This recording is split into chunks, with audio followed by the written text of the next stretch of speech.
Hi, my name is Lisa. I am a daughter, I'm a sister, I'm a wife, I'm a mother, I'm a doctor, and most importantly, and it's with great joy that I can say this, I am a child of God. I've been asked to come this evening to share my testimony, which for those of you who are Christians, you'll know exactly what this is. But for those of you who don't, it's when someone comes to share their journey of how they became a follower of Jesus Christ. If I was to sum this up in 2 words, it would be this book that's in front of me here, so the Bible. How I came to read this Bible is really my story of how I became a Christian, and it's how I came to know this as really the word of truth and the gospel of my salvation. For those of you who know me, you'll know that I love to chat. I love a discussion. I love to know why things are the way they are, and I love hanging out with people. And it was really through this that I first encountered any sort of conversations about the Bible and conversations about Jesus, who is the main person who this book is about. So I had a friend at school called Katie. In fact, she became my best friend. She wasn't always my best friend though. She was one of those annoying people who was always good at everything. I used to play hockey against her, and she would inevitably always manage to get past me, and I'd always try and hack her and she'd try and hack me back. We also had a shared love of the subject of history at school. Again, quite competitive. You'll also know that about me if you know me.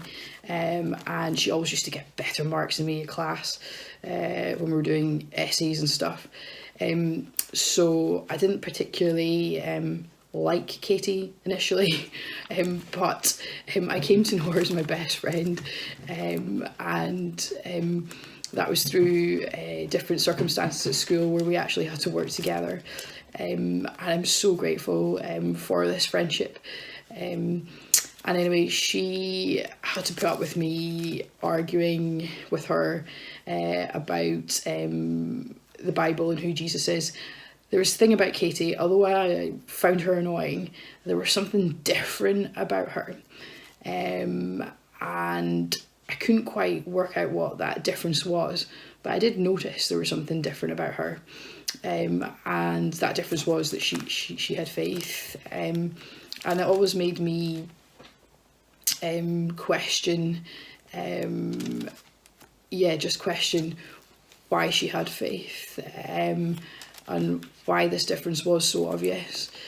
And anyway, it was through her friendship that I ended up being asked a really sort of life-changing question. We'd ended up going to uni together, and that was just through chance that we ended up being at Aberdeen Uni. And I thought I was being a nice person, and I chummed her along to a Christian Union barbecue. And it was there someone asked me had I read the Bible, and I hadn't ever read the Bible fully, properly, or read it with any intent to understand it, and that really stumped me, because in any sort of discussions that I was having or any arguments, if you're good at arguing, you know that you have to have really looked at both sides and considered them before you come to some sort of conclusion about what you think about whatever it is that you're arguing about. So I really was caught short because I hadn't read the Bible.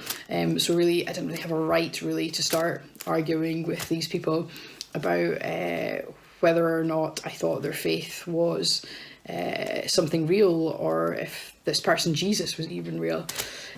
So I went home after that barbecue, and I thought, oh, no, I'm really going to have to read this Bible that they're all bashing on about because I haven't read it. And I was pretty sure that I'd be able to find loads of holes and gaping flaws in the argument.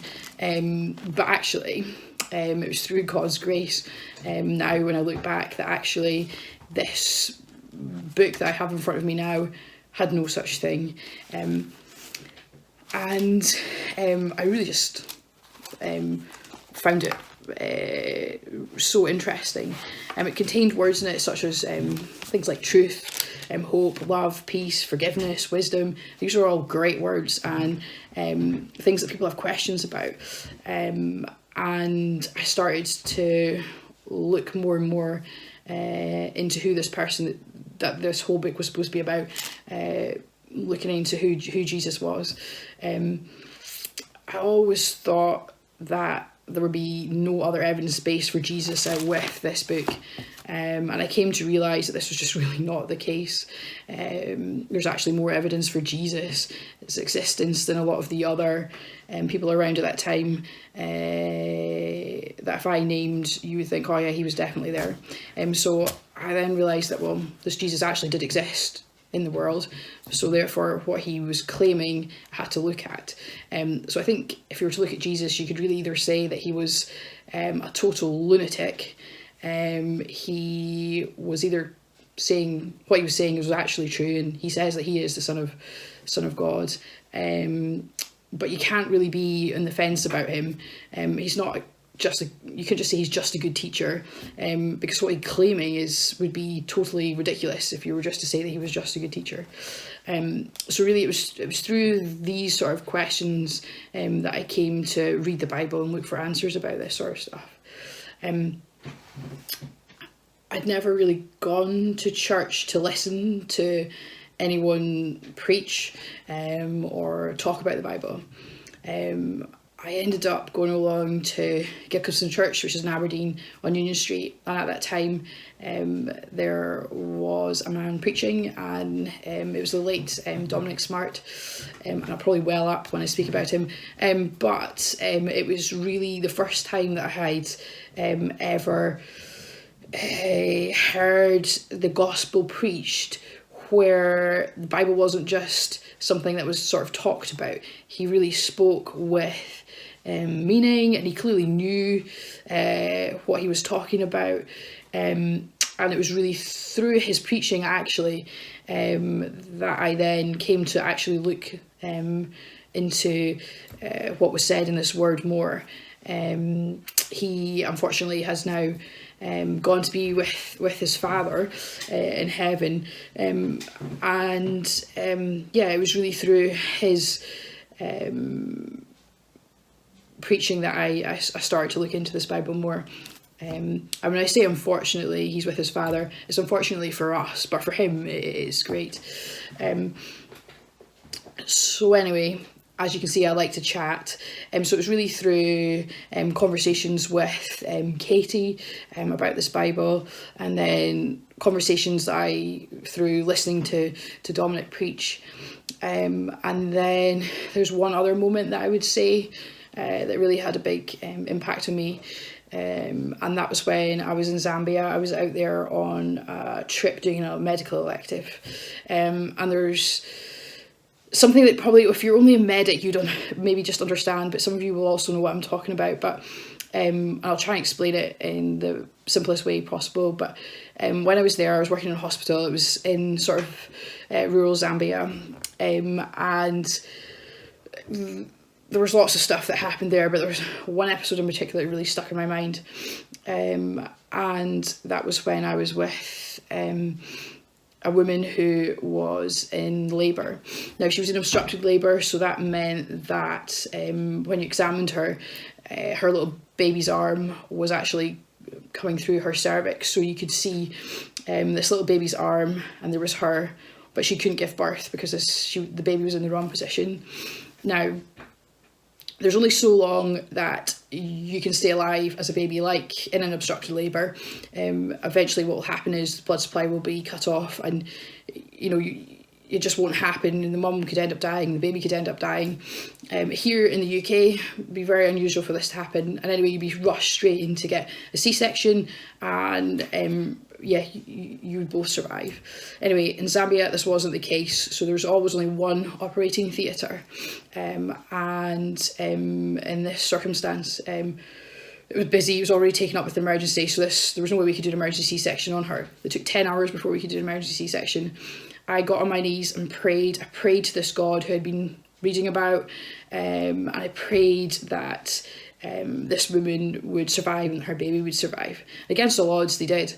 And it's only, there's nothing really to explain that. You can't just explain that by chance, because this happens all the time, and it just didn't feel like chance. And unless you were there, you wouldn't really probably understand this. But it was really, I believe, an act of God that this woman was saved. And so it was conversations like this through prayer with God that I then really started to have my eyes more and more open to God. And I saw who I was, and that was an enemy of God. I was sinful. I didn't believe in him, and I realised how in need I was of him.